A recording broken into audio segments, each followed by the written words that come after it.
Eta orain berriz ere Ania Lafuente Andrea hitza daukazu beste zerbait gehitzeko edo erantzuteko edo zerbait azpimarratzeko minutu batzuk dauzkizu. Muchas gracias. A ver, intentaré rápido. Creo que he ido recogiendo un poco las preguntas o las intervenciones que se han hecho. Si me he olvidado algo, si acaso si hay una segunda oportunidad, complemento lo que pueda olvidarme ahora.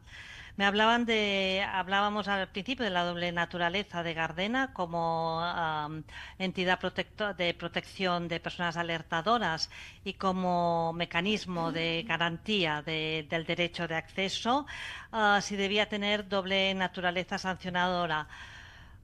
Por supuesto, como autoridad de protección de las personas alertadoras, debe tener asignada esta potestad sancionadora, que es la que viene establecida también en la Ley 2/2023. Por tanto, sí, la Autoridad Vasca de Transparencia, si es autoridad independiente de protección de personas alertadoras, debe tener la potestad sancionadora para, en caso de incumplimiento o represalias o cuando se produzcan infracciones de las previstas, las tipificadas en la propia Ley 2/2023.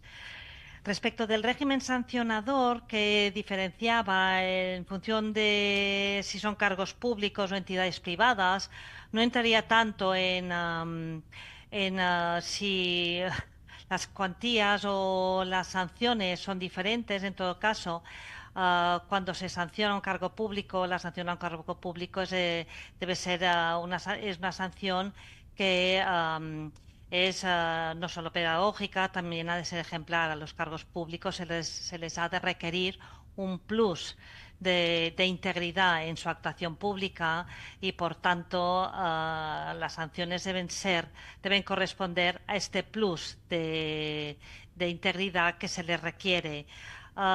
Si han de ser económicamente superiores las de entidades privadas o no. Bueno, esto yo creo que será el Parlamento Vasco quien deberá determinarlo, teniendo en cuenta que cuando hablamos de altos cargos estamos hablando de personas físicas, cuando estamos hablando de entidades privadas, solamente estamos hablando de personas jurídicas, y esto quizá pueda también ser un factor diferenciador en cuanto a las sanciones a asignar a unos o a otros.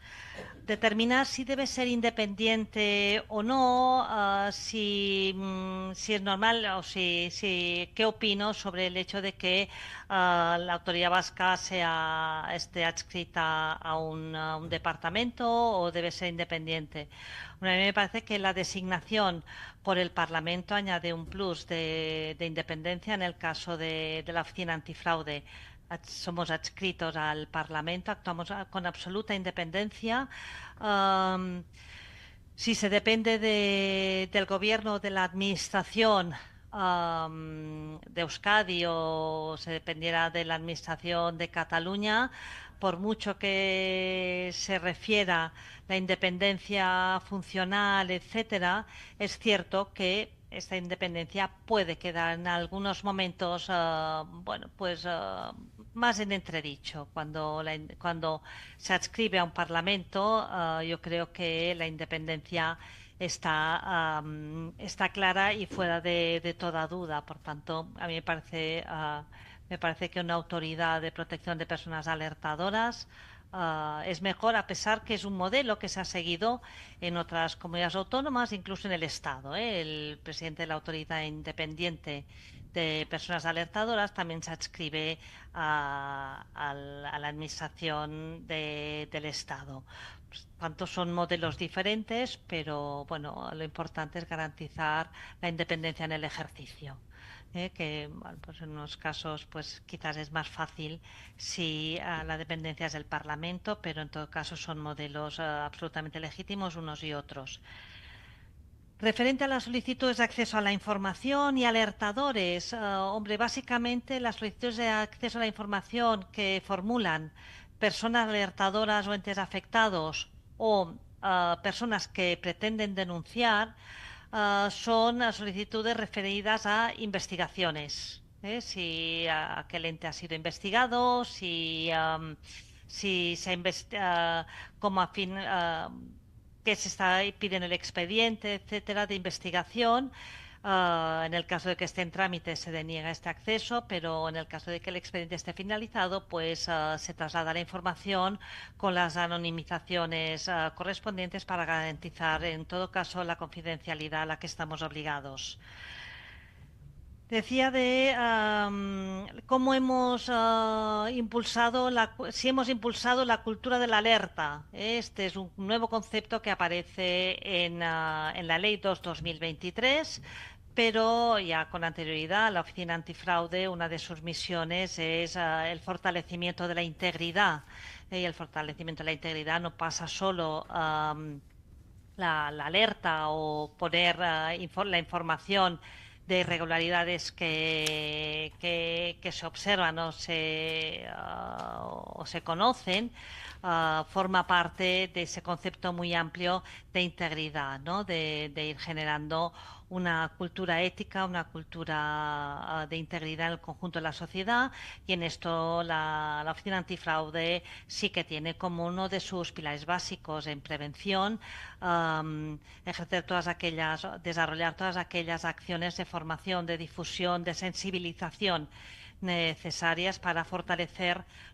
No hablábamos hasta ahora de cultura de la alerta, sí de cultura de integridad, pero dentro de esta cultura de integridad cabe introducir también esta cultura de la alerta.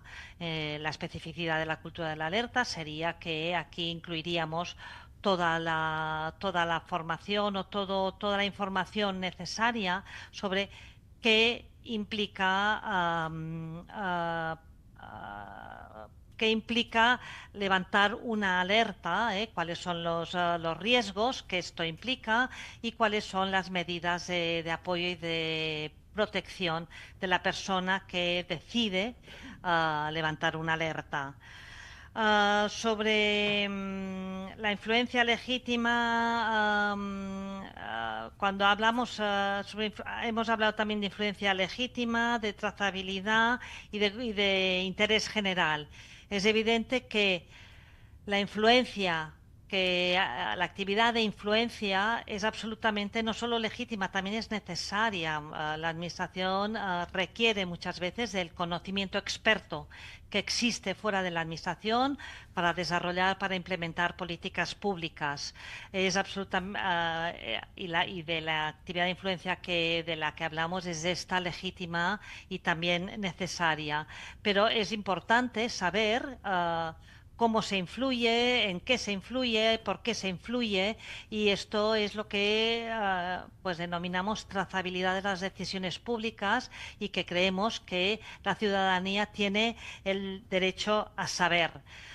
Es evidente que la actividad de influencia, o sea, desde el punto de vista de la Administración, aceptar esta influencia o incluso recabarla para poder desarrollar políticas públicas, siempre tiene que estar guiada y tiene que tener como norte el interés general. Respecto de la huella normativa, esto es un aspecto de mejora normativa. Yo diría que hay una ley del gobierno catalán que sí regula esta mejora normativa y habla de esta huella normativa. No nos corresponde como oficina antifraude implementar esta política, sino al gobierno. Y yo creo que el área de mejora de la calidad normativa sí ha desarrollado algún mecanismo para detectar para establecer esta huella normativa. Si acaso sí que podría revisar antecedentes o mirar si realmente esto es así. En todo caso, no corresponde a esta oficina antifraude, corresponde al gobierno desarrollar esta política. Respecto de la autosanción, para evitar la impunidad, las sanciones efectivamente tienen un efecto también no solo reparador, sino también pedagógico y ejemplar, y es necesario tener un régimen sancionador muy claro que poder poner en marcha en aquellos casos que se requiera por un incumplimiento grave, un incumplimiento claro de la normativa. En el caso de Cataluña, ha estado en el debate y está encima de la mesa la modificación del régimen sancionador de la ley de transparencia, pero hasta el momento no se ha producido esta modificación del régimen sancionador. Por tanto, estamos en el mismo punto que apuntó el director de la oficina en la última comparecencia. El régimen sancionador es el que se aprobó en el 2014 y se ha hablado mucho de modificar la ley de transparencia, pero hasta el momento no ha tenido éxito ninguna iniciativa en este sentido. Hoy hemos tenido la tercera cumbre contra la corrupción que organiza el Observatorio Ciudadano de la Corrupción y se ha vuelto a plantear la necesidad de modificar la ley de transparencia y revisarla al cabo de, bueno, pues ya tiene 10 años de existencia y hay algunos aspectos mejorables y uno de ellos es evidentemente el régimen sancionador. Respecto de gobernanza, que hemos hablado también el último diputado que ha participado, le agradezco. Yo creo que importantísimo establecer toda ley requiere con posterioridad aterrizarla en el terreno práctico y siempre son necesarios criterios comunes que es bueno que tenga la administración, en ese caso la administración de la Generalitat de Cataluña. Fue necesario establecer criterios, estos criterios se han ido publicando y han ido también sentando doctrina, han ido también mejorando la calidad de la información juntamente con todos los sistemas de evaluación. Y desde luego la buena práctica que todos estamos de acuerdo en Cataluña que se ha llevado a cabo y que se mantiene es esta red de gobiernos abiertos para municipios, sobre todo de soporte a municipios, no solo desde el punto de vista de criterios legislativos, también tecnológicos y operativos. Barkatuko jazu sentitzen dut asko moztea, Ania Lafuente Andrea, baino bukatu egin behar dugu batzordea. Bai. Eskerrik asko parte hartzeagatik eta mila esker egindako ekarpen guztiagatik. Agur eta ondo izan. Muchas gracias. Agur, eskerrik asko. Agur.